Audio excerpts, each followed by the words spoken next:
Do you guys own this field, or how'd you come about We this have field? a signed agreement with the town of Merrimack. I think it's on a 10-year agreement to use it. And it's the only club in like the greater Merrimack area.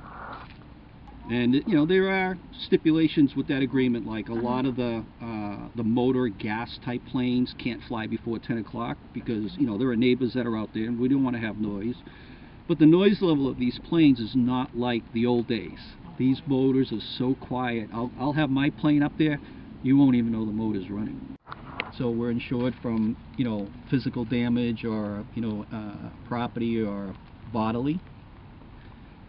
We typically fly in that direction, and out there is the Merrimack River, but you can't see it, it's beyond the tree line.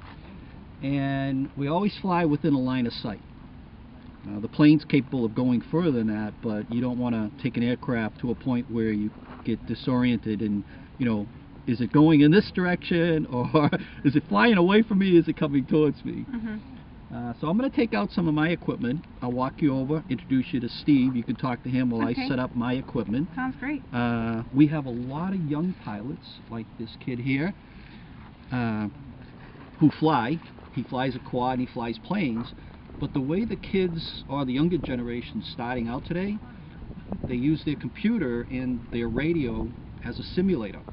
So during the winter months when it's a lot of snow and all that, they'll stay at home and fly using their widescreen TV with the same radio that they would use in an airfield. So there's a lot of, you know, software out there that you could simulate these planes in a, you know, in a safe environment. This is our field, much as it is. It's a beautiful place. They got over 100 members. Steve's the president. You know, Steve can certainly talk about, you know, the club, the AMA, you know, how things are set up here.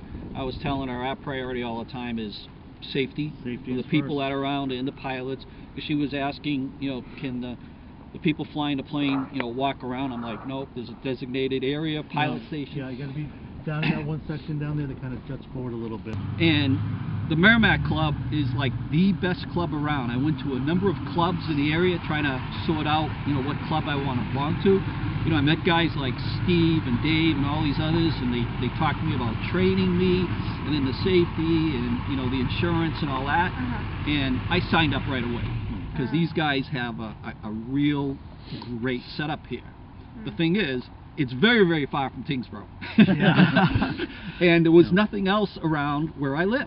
You know, the next stop was Billerica, and they really didn't have the environment or the culture that, you know, would fit me. You know, all the guys here are wonderful. Everybody goes out of the way to, you know, help one another. You know, we train or we share our knowledge. Hey, I learned this, and we share that. And so we're one of the few clubs that actually offer lessons to new students. And we're also one of the few clubs that actually fly year-round. A lot of clubs wind up shutting down. It teaches the kids aeronautics also. We've had a few kids that started at about 8 years old, and as they got older, they went in the Air Force, they became pilots. As they got out of the military, they flew for the airline, and they still belong to the club.